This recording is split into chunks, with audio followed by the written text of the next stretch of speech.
Buenas noches con todos. El día de hoy vamos a hablar acerca de un tema que es muy importante, como es la ecografía del tercer trimestre. Seguramente ustedes ya han hablado con el doctor Wilder Córdoba sobre la ecografía del primer trimestre. Ese es un complemento. Bien, como ustedes se habrán dado cuenta en las diferentes rotaciones que han tenido, la ecografía forma parte importante de la evaluación que se hace dentro del control prenatal. Prácticamente la ecografía es una herramienta indispensable para evaluar a la gestante, porque actualmente la gestante y el feto, los dos son considerados como personas importantes. El feto es considerado como un paciente, es un paciente intrauterino, y por lo tanto la evaluación que se hace a la gestante es compatible o es complementaria con la que se hace al feto, ¿no? Entonces hay una serie de pruebas de bienestar fetal que permiten evaluar cómo es que está el feto y si es que tiene alguna dificultad. Y en ese aspecto, la medicina perinatal es una rama de la ginecología que ha traído como consecuencia una importante disminución de la mortalidad perinatal. La etapa perinatal es aquella que está comprendida entre las 36 semanas de gestación y los 28 días postnatales. Entonces es un periodo muy importante porque prácticamente es la etapa en la cual se produce el nacimiento del bebito. Entonces el periodo perinatal es el momento más vulnerable en la vida de un ser humano porque muchos problemas se pueden ocasionar en el momento del parto, ¿no? Ya sea en el parto normal o la cesárea pueden haber muchas complicaciones. Entonces esta etapa perinatal es una parte muy importante y son muchos los factores que pueden afectar el desarrollo del embarazo, desde el momento de la concepción hasta los primeros días del parto inclusive. Entonces incluso ha nacido una nueva rama de la ginecología que es la medicina fetal, que es aquella que se ocupa de la prevención, predicción, detección, diagnóstico, pronóstico, seguimiento, tratamiento y manejo de la patología fetal primaria o secundaria. Y esta medicina fetal usa la ecografía como una herramienta indispensable para cumplir todos sus objetivos. Entonces la medicina fetal es una rama nueva, muy bonita, muy interesante, y que prácticamente está avanzando de manera vertiginosa con los nuevos avances que existen en esta disciplina.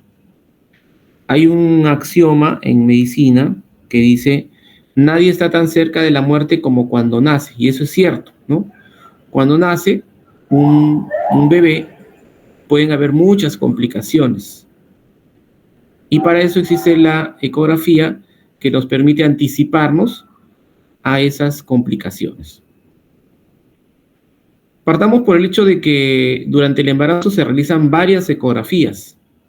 Y recuerden ustedes que la principal o la ecografía del primer trimestre es una de las ecografías más importantes, quizás la más importante, porque permite el diagnóstico de la edad gestacional.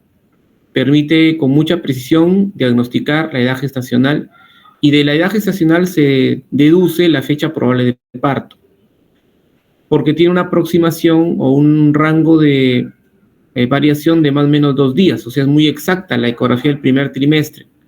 Por lo tanto, la ecografía del primer trimestre es necesaria solicitarla a la gestante, ni bien se entera uno de que la paciente está embarazada. Mejor dicho, un control prenatal no puede empezar si es que no se tiene una ecografía del primer trimestre. Es muy importante. De ello se deducen muchas cosas. En la ecografía del primer trimestre se puede determinar la edad gestacional, la fecha probable de parto, la cronicidad, el número de fetos, etcétera, ¿no? Una serie de problemas, una serie de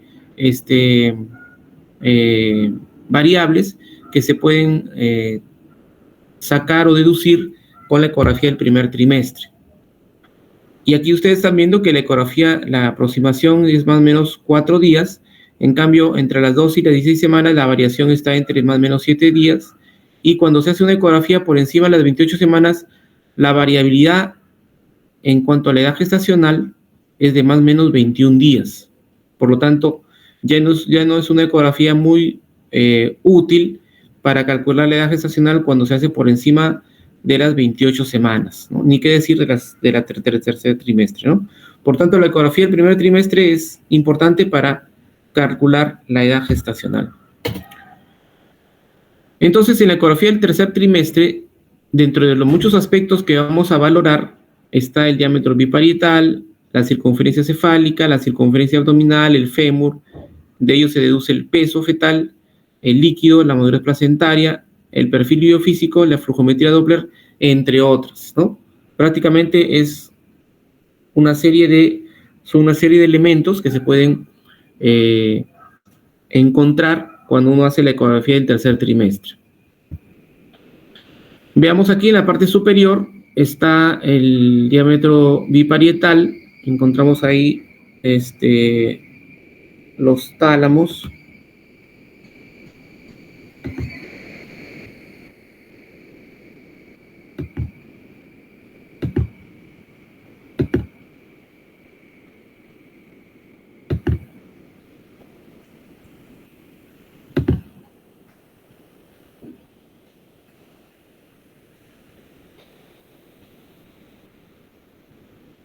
Bueno, aquí vemos, esta es la imagen de una cabeza fetal, ¿no? Tenemos acá los tálamos,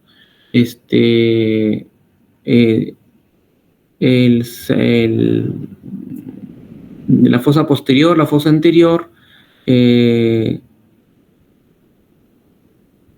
y podemos observar el diámetro biparietal que se obtiene midiendo la distancia que existe entre los dos parietales, ¿no? Entre los dos parietales, los cuerpos coroideos, y la distancia que hay entre los dos parietales es el diámetro biparietal. Se toma en cuenta la tabla externa de un parietal versus la tabla interna del segundo parietal. Y también se ve la circunferencia cefálica. En la parte central tenemos el perímetro abdominal fetal, en la cual hay que tener en cuenta tres aspectos: el estómago, la vena umbilical y la vértebra, ¿no? Estos tres elementos tienen que estar presentes para hacer un buen cálculo de la circunferencia abdominal. No deben observarse ni la silueta cardíaca, ni tampoco los riñones, ¿no? Y en la parte inferior está la longitud del fémur. La longitud del fémur es muy fácil de observar porque tiene bordes romos, ¿no? Las diáfisis tienen bordes romos, de manera que es una de las mediciones más fáciles de poder obtener. No se debe tomar en cuenta este puntito que está acá, es el núcleo de osificación, que aparece más o menos a las 33 semanas de gestación. No se debe tomar en cuenta porque eso alteraría el resultado de la longitud del fémur, ¿no? Entonces, con estas cuatro variables que son el diámetro biparietal, la circunferencia cefálica, la circunferencia abdominal y la longitud del fémur, automáticamente el ecógrafo da el peso fetal. Aquí vamos a ver algunas imágenes de la medición de un diámetro biparietal. Ahí dice 90.4 milímetros para 36 semanas, 0.5 días. El diámetro biparietal es idealmente tomado cuando el feto está en occipito transverso y la cabeza es ovalada en este plano, ¿no? Debe ser un corte ortogonal que debe ser adecuadamente medido. En cambio, la circunferencia fetal, la cabeza fetal puede moldearse y por eso se puede obtener un valor que es el cociente, que es un valor el valor de 78.3 más o menos 8%, valores por debajo del rango normal indican una cabeza de olicocéfalo y valores que están por encima indican una cabeza baraquicéfalo, ¿no? Y esta es la longitud del fémur. La longitud del fémur es muy fácil porque se puede medir de manera muy rápida. La medición se hace desde la diáfisis del hueso, no debe incluir el núcleo de osificación, ¿no? Y aquí vemos la circunferencia abdominal, donde vemos la silueta este es el estómago, por acá está la vena umbilical, y por acá está la vértebra, ¿no? Entonces tienen que verse esos tres elementos para poder tomar en cuenta la circunferencia abdominal, ¿no? ¿Por qué es importante la circunferencia abdominal? Porque cuando uno evalúa este dato, prácticamente estamos midiendo tomando una medida a nivel del hígado. Entonces, el hígado es el órgano fetal más grande y eso nos va a dar una idea del peso fetal, ¿no? Si sacamos una buena medida de la circunferencia abdominal, vamos a tener un buen dato del peso fetal, ¿no? Es útil entonces su medición cuando no existen condiciones fetales que puedan agrandar el hígado fetal, ¿no? Es muy valioso, es mucho más valioso para establecer la edad gestacional en la mitad de la gestación y la final de la gestación. Bueno, aquí tenemos una tabla que permite evaluar, de acuerdo a la edad gestacional, todas las medidas del fémur, del húmero, del pie, del cerebelo, que van variando de acuerdo a la edad gestacional, ¿no? Estas son tablas que ya están prediseñadas y que se encuentran en todos los lugares donde se hace ecografía. Cuando uno mezcla o toma en cuenta las diversas mediciones, puede sacar unas relaciones. Por ejemplo, la relación que existe entre la circunferencia cefálica y la circunferencia abdominal tiene una sensibilidad del 70% para detectar RCU asimétrico. La relación que hay entre la longitud del fémur versus la circunferencia abdominal no detecta RCU simétrico, pero es sensible para el RCU asimétrico. Y la longitud que da entre la longitud del fémur y el diámetro biparietal se usa para la evaluación de errores en la medición, detección de anormalidades de la cabeza o clasificación del RCU. En el RCU tipo 1 o simétrico, la circunferencia cefálica se altera precozmente a partir de la semana 24. La circunferencia abdominal se altera en ambos tipos de RCU. Y la relación entre la circunferencia cefálica versus la circunferencia abdominal, su valor es mayor de 1 hasta semana 36, luego es menor de 1 y si se mantiene mayor de 1, entonces se trata de un RCU tipo 2. Si se invierte la relación y es menor de 1, entonces el crecimiento es normal o es un RCU tipo 1. Y el diámetro biparietal en el RCU tipo 1 debe crecer 2 milímetros en 2 determinaciones heredadas por 14 días. En cambio, en el RCU asimétrico o tipo 2, la circunferencia abdominal, cuando su medida se encuentra por debajo del percentil 5, indica un RCU asimétrico. La relación circunferencia cefálica versus circunferencia abdominal indica un valor normal mayor de 1 hasta semana 36. Y la relación longitud de fémur versus circunferencia abdominal, el valor normal es 22%.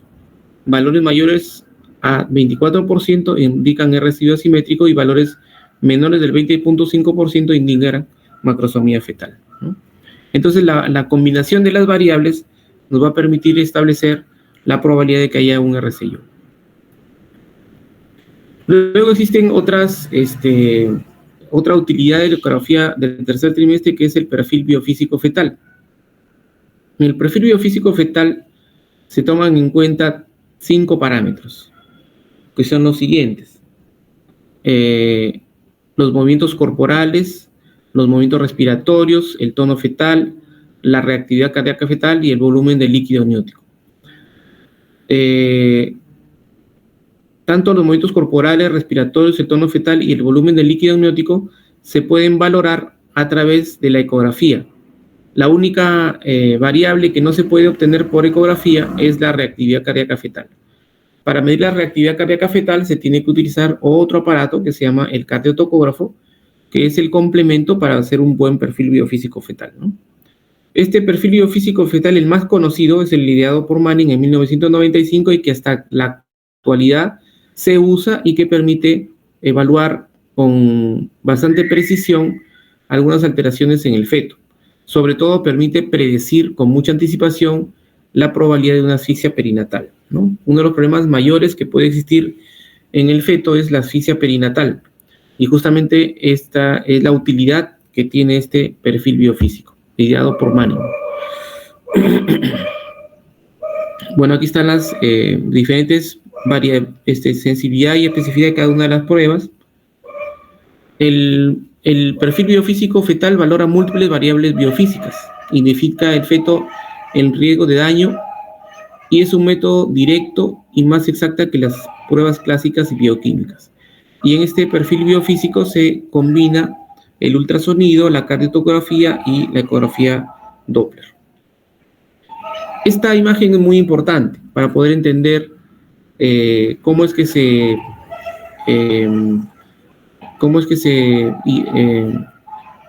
pueden valorar los resultados de un perfil biofísico fetal. Hay que tener en cuenta de que las variables biofísicas del feto no aparecen todas de una sola vez, sino que van apareciendo conforme aparecen las semanas. Por ejemplo, el tono fetal aparece a las 8 semanas, los movimientos corporales aparecen a las 9 semanas, los movimientos respiratorios aparecen a las 20 semanas y la reactividad cardíaca fetal aparece recién a las 28 semanas, ¿no? Ese es el orden de aparición de los diversos elementos biofísicos fetales, ¿no? Entonces, no esperemos pues de que un feto a las 20 semanas tenga una reactividad cardíaca fetal, porque recién aparece, como ya estamos diciendo, recién a partir de las 28 semanas, ¿no? Por lo tanto, es importante decir de que un perfil biofísico fetal se puede evaluar recién a partir de las 28 semanas en adelante. No puede sacarse un perfil biofísico fetal antes de las 28 semanas porque no consideraríamos entonces la reactividad cardíaca fetal. Y estos valores nos van a acercar al grado de hipoxia. O sea, si alguno de estos valores está dañado o alterado, mientras más valores, mientras más elementos del perfil biofísico estén alterados, más cercana es la probabilidad de una hipoxia. Es un riesgo de hipoxia en el feto se va a encontrar en el sentido inverso como aparece. Por ejemplo, lo primero que desaparece en un feto que tiene hipoxia es la reactividad cardíaca fetal. Luego desaparecen los movimientos respiratorios, después desaparecen los movimientos corporales y al final desaparece el tono fetal, ¿no? Es decir, la última variable en ser afectada en caso de hipoxia es el tono fetal, ¿no? Hay marcadores agudos de hipoxia fetal, como son la reactividad cardíaca fetal, que se mide a través de un test no estresante, los movimientos respiratorios, los movimientos corporales y tono fetal. Y los marcadores crónicos de hipoxia fetal son el índice líquido amniótico y la respuesta a la contracción uterina, que es el test estresante. ¿Cuáles son las utilidades o las indicaciones de perfil biofísico? Bueno, se hacen prácticamente en la mayor parte de gestaciones, ¿no? Sobre todo en gestaciones de riesgo. Se puede pedir en gestaciones de bajo riesgo un perfil basal de rutina a toda gestante que tenga mayor a 35 semanas. O se puede pedir un embarazo patológico de alto riesgo para sufrimiento fetal entre las 30 y 32 semanas, ¿no? ¿Cuáles son las indicaciones entonces? Cuando hay, por ejemplo, una enfermedad hipertensiva del embarazo, por ejemplo, la preeclampsia. La preeclampsia es una enfermedad, es una alteración grave del embarazo. Justamente en Piura tenemos la mayor cantidad de casos de preeclampsia. La preeclampsia es una enfermedad que prácticamente es la primera causa de mortalidad materna en Piura. Muchos casos hay de preeclampsia en Piura. Entonces, si tenemos una paciente que tiene preeclampsia, definitivamente hay que pedirle un perfil biofísico. Igual en Piura hay muchos casos de diabetes gestacional. También se debe pedir en esos casos. Cuando hay alteraciones o inmunización RH, cuando hay incompatibilidad de grupo sanguíneo entre el esposo y la esposa, ¿no?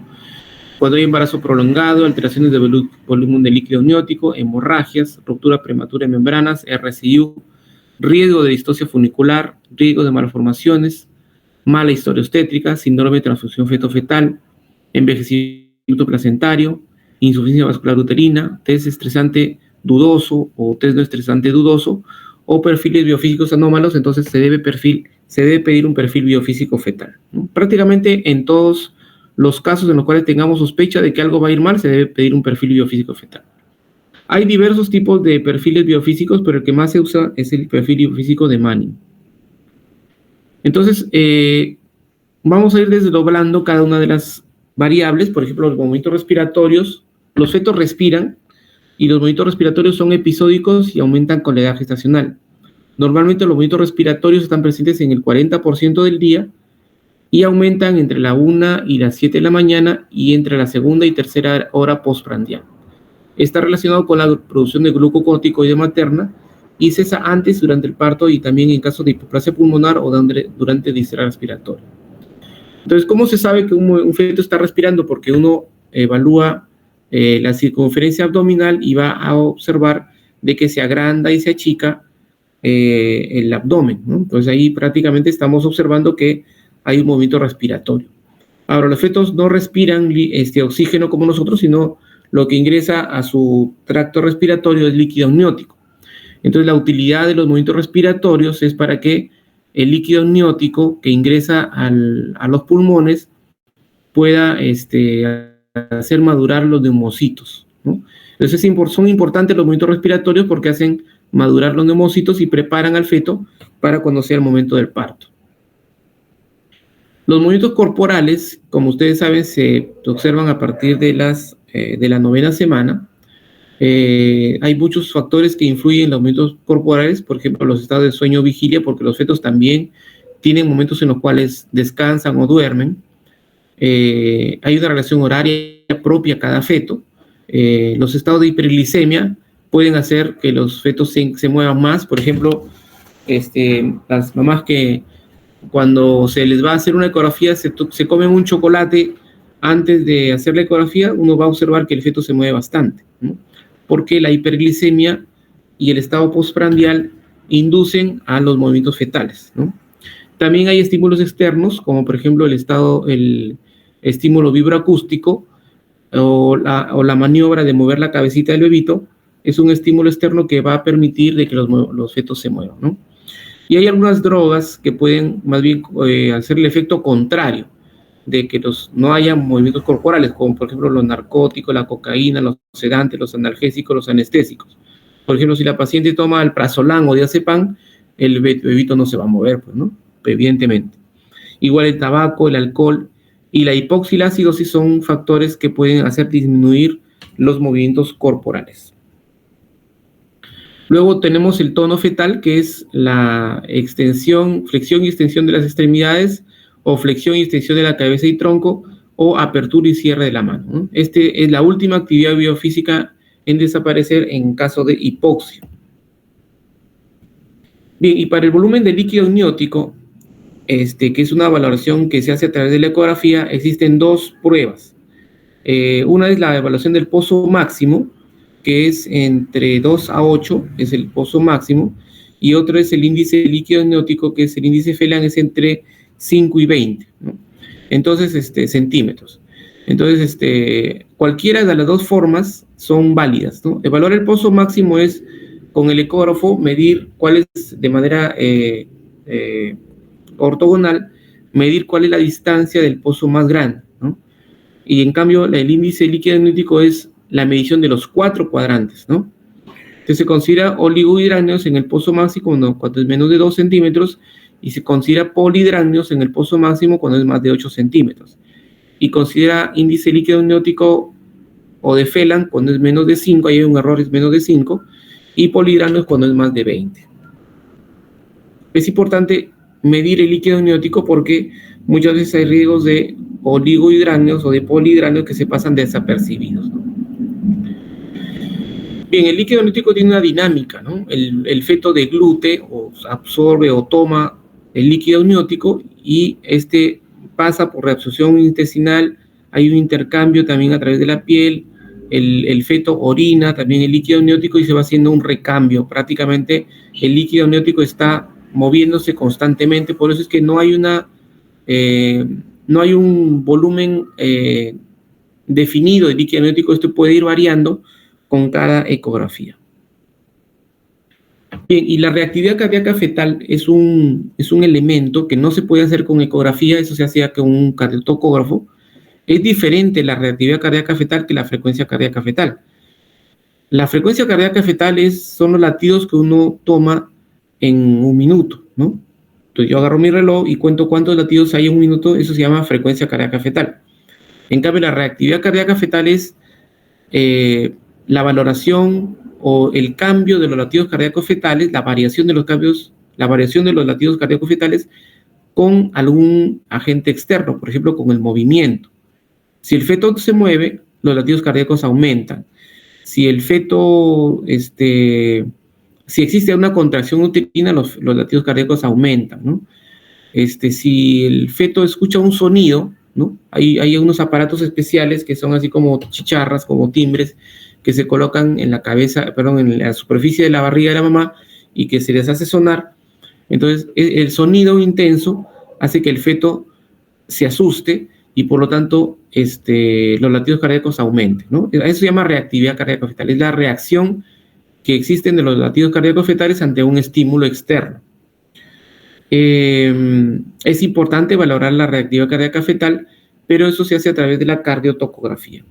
Aquí vemos, por ejemplo, un test. Este es un test no estresante de una paciente que tiene un test no estresante reactivo, porque fíjese, aquí hay movimientos, estos son movimientos fetales, y con cada movimiento se produce un aumento de los latidos, ¿no? Acá otra vez hay movimientos y como ven aumentan los latidos, ¿no? Acá hay movimiento, aumentan los latidos. Acá también hay movimiento y aumentan los latidos, ¿no? Entonces este es un trazado de una paciente a la cual se le ha hecho un test no estresante y estamos viendo que reaccionan los latidos o cambian o aumentan con cada movimiento del feto, ¿no? Estos son los movimientos del feto.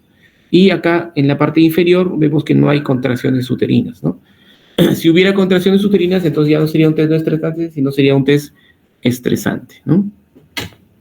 Entonces este test es reactivo porque hay reacción de los latidos frente al movimiento. Y es activo porque justamente hay más de 2 movimientos en todo el trazado, ¿no? Por lo tanto, la conclusión a la cual se lleva es que este es un bebito que está en buenas condiciones. Bueno, hay algunos perfiles biofísicos que toman en cuenta la madurez placentaria, pero esto no está dentro del perfil biofísico fetal, pero sin embargo es bueno saberlo, ¿no? La placenta va madurando conforme va pasando el tiempo. Entonces tenemos placentas que tienen grado 0, grado 1, grado 2, grado 3, siendo grado 3 el máximo grado al que puede llegar una placenta. Esto es de acuerdo a la clasificación de Granum. Grado 3 es una placenta pues, que ya tiene muchas calcificaciones, que tiene huequitos que se llaman áreas con escasez de ecos, donde hay indentaciones profundas, ¿no? Entonces, el grado 3 es para fetos que ya están prácticamente a término. En cambio, grado 0 es para fetos que recién están entre las 13, 14 o hasta las 20 semanas, ¿no? Entonces, cada semana va variando la madurez placentaria, ¿no? Hay grado 0, grado 1, grado 2, grado 3. Aquí vemos grado 0, se observa hasta las 30 semanas, grado 1 aparece entre las 31 y 34 semanas, grado 2 entre las 35 y 36 semanas, y grado 3 aparece después de las 35 semanas. Y en el 96% de los casos, un grado 3 se asocia a una madurez fetal, a una madurez pulmonar fetal óptima. Es decir, si la placenta tiene grado 3, eso quiere decir que el feto ya tiene una madurez placentaria, madurez pulmonar adecuada, ¿no? Bien, hay que considerar que la frecuencia cardíaca fetal basal tiene una normalidad, un rango de normalidad entre 120 y 160, ¿no? O sea, si uno agarra un reloj y mides en un minuto cuántos latidos hay, en un feto debe estar entre 120 y 160, ¿no? Por minuto. Se considera bradicardia cuando es menos de 120 y se considera taquicardia cuando es más de 160. Y sirve de referencia para determinar la frecuencia cardíaca fetal reactiva. Hay 3 tipos de perfil biofísico, el basal, el funcional y el hemodinámico, ¿no? Muy bien. En el hemodinámico es cuando ya se usa la flujometría Doppler, que es algo que de aquí vamos a ver. ¿Cuáles son los inconvenientes de los perfiles biofísicos? Bueno, que muchas veces cuando utilizamos perfiles biofísicos utilizamos el puntaje final y lo consideramos como algo, digamos, a lo cual no se le puede discutir, ¿no? O sea, nos fijamos solamente en el puntaje, pero no valoramos la integridad de la paciente, ¿no? Entonces, muchas veces se toman decisiones basadas en el puntaje final sin tomar en cuenta la variable que está afectada, ¿no?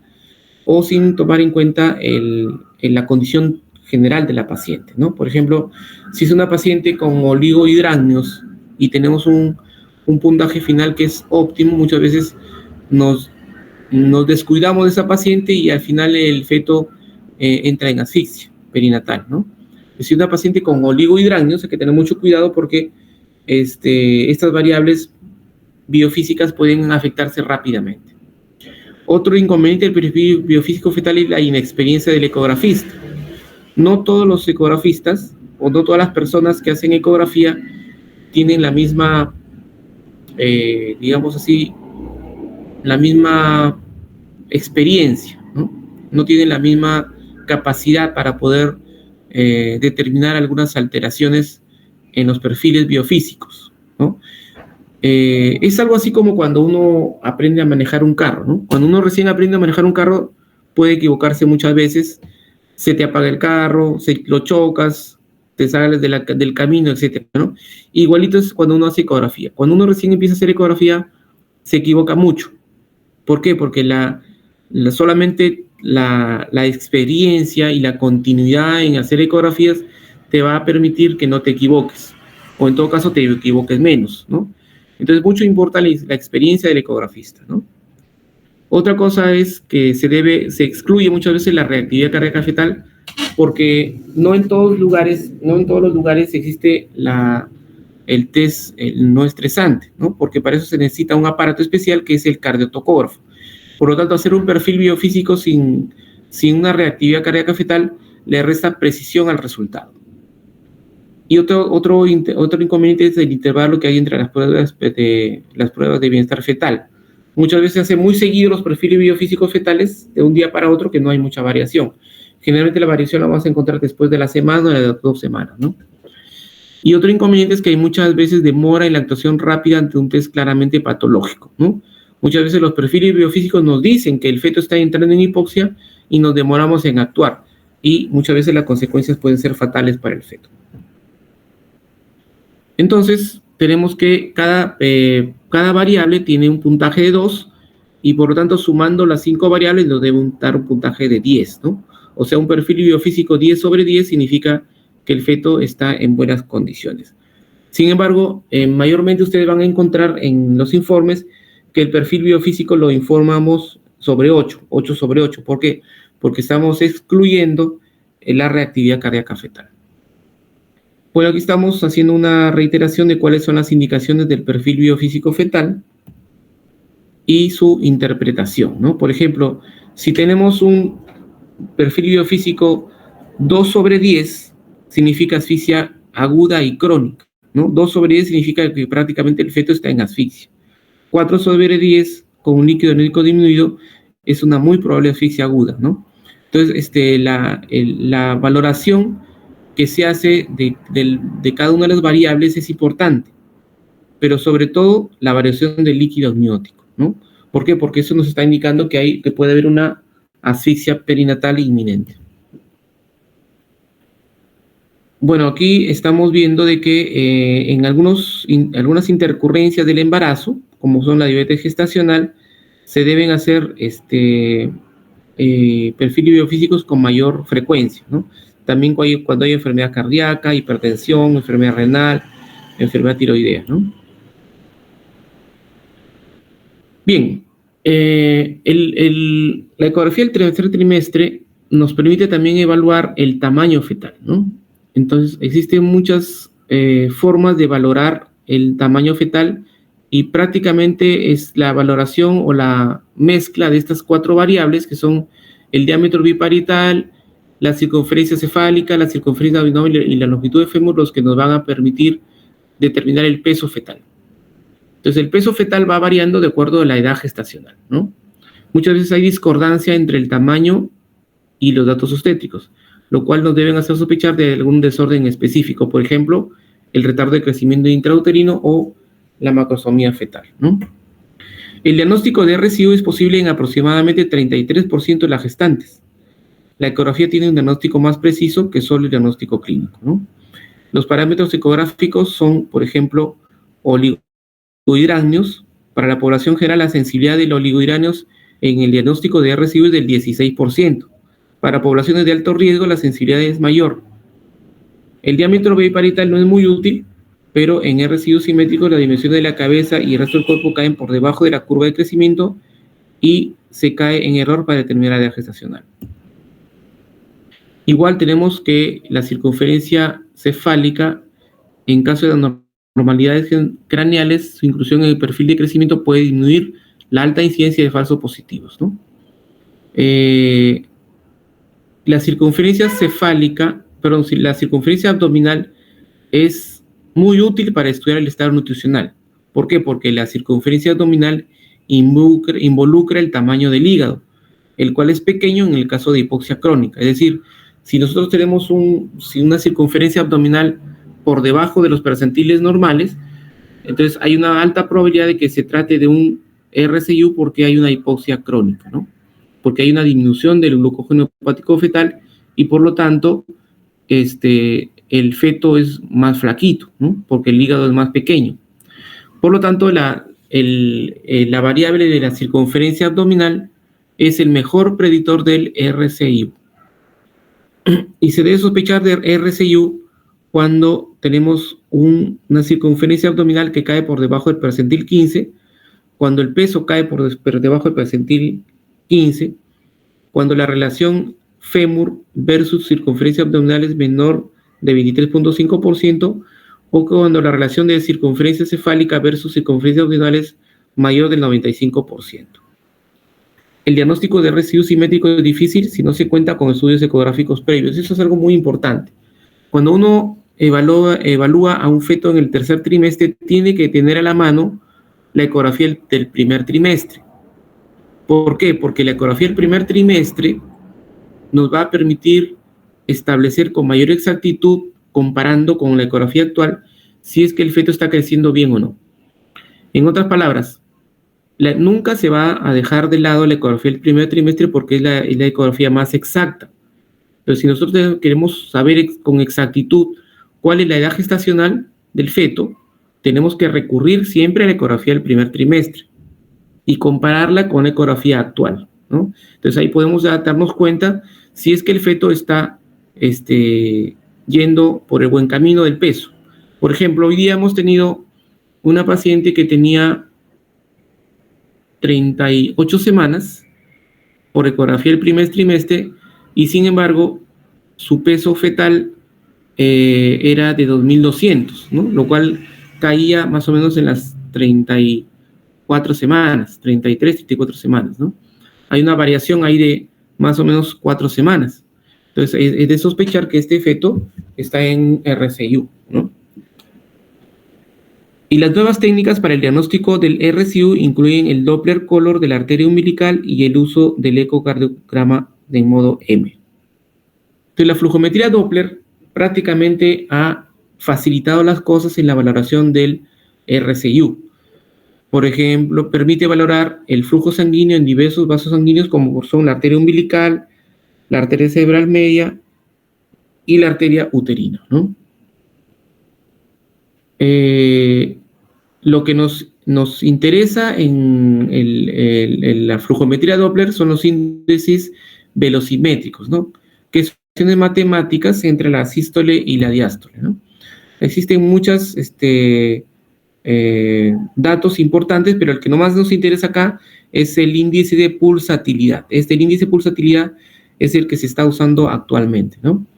Por ejemplo, aquí vemos, esta es una evaluación Doppler de la arteria umbilical de un feto de 36 semanas, donde el índice de pulsatilidad es de 0.8, como ven aquí, índice de pulsatilidad 0.8, ¿no? Y luego tenemos la cerebral media, que dice índice pulsatilidad 1.63, ¿no?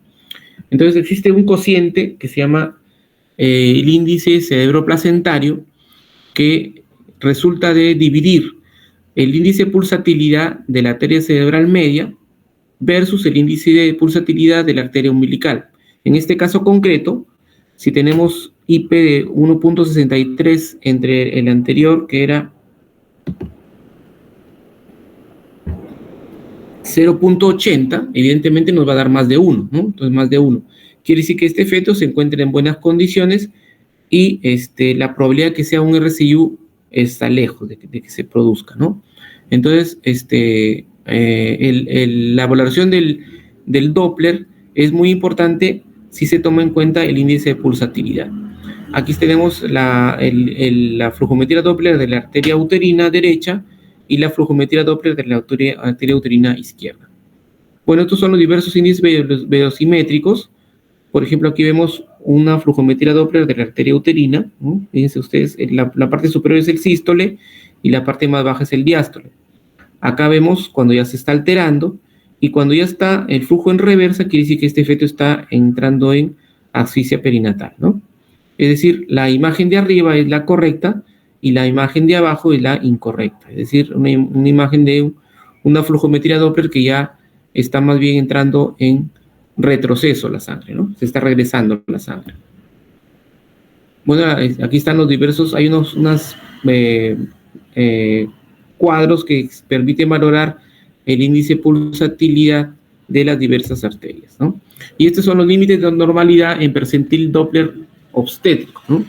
Fíjense, por ejemplo, que a las 38 semanas el índice de pulsatilidad de la arteria umbilical es de 1.4 y de la arteria cerebral media es de 1.28, ¿no? Entonces el índice cerebroplacentario es de 1.13, ¿no? Y de esta manera uno puede ir valorando los rangos de normalidad que pueden existir cuando se toma en cuenta la flujometría Doppler. El RCU entonces se considera cuando el ponderado fetal estimado es menor del percentil 10 más cualquiera de esas alteraciones. Un índice cerebroplacentario menor del percentil 5 o un índice de pulsatilidad de la arteria uterina mayor del perfil biofísico mayor del percentil 95 o un ponderado fetal estimado menor del percentil 3, ¿no? Entonces, en esos casos tenemos ya el diagnóstico de RCU considerando la flujometría Doppler, ¿no? Y aquí están los diversos protocolos que se realizan cuando hay el RCU. Bien, finalmente tenemos lo que es la ecografía 3D, que forma parte de la elaboración de la ecografía del tercer trimestre, que es una secuencia de imágenes tridimensionales sin movimiento que permite identificar características externas del feto y permite identificar algunas malformaciones fetales. En otras palabras, la ecografía 3D es la imagen que se obtiene del feto en posición estática, ¿no? Aquí, por ejemplo, vemos un feto en 3D. Se le ve su carita, la parte de adelante es el de la arteria, es el cordón umbilical. Aquí vemos sus ojos, su nariz, su boca. No tiene labio leporino, está en buenas condiciones. En cambio, la ecografía 4D es una secuencia de imágenes tridimensionales en movimiento que permite un mejor seguimiento y una evaluación del bienestar fetal. Se requiere un equipo de ultrasonido de altísima resolución para optimizar las imágenes del feto. Y se requiere una capacitación adicional para combinar los filtros de manera adecuada con la finalidad de lograr mejores efectos visuales, ¿no? Es decir, el 4D viene a ser el feto pero en movimiento, ¿no? En movimiento. Entonces permite ver imágenes con mayor precisión por el riesgo de malformaciones fetales.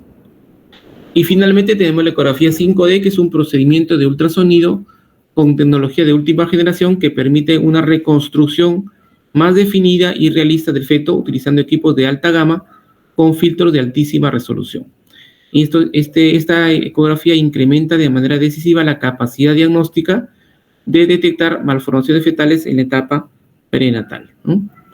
Por ejemplo, esta es una ecografía 5D, pues prácticamente es la imagen más cercana a la realidad, ¿no? Aquí vemos, por ejemplo, en el lado izquierdo, una ecografía 5D, y aquí en la parte derecha vemos la imagen del feto cuando recién ha nacido, ¿no? Fíjense que no hay casi variación, ¿no? Prácticamente es el mismo feto, ¿no? La izquierda es 5D y acá es un feto, perdón, es un recién nacido que se le ha tomado una foto para compararla con la imagen 5D, ¿no? Prácticamente la resolución es muy exacta, ¿no? Permite evaluar malformaciones fetales que pueden ser muy sutiles. Este también es una ecografía 5D, ¿no? Los filtros son muy adecuados y permiten una optimización de los detalles. Esta es una ecografía 5D.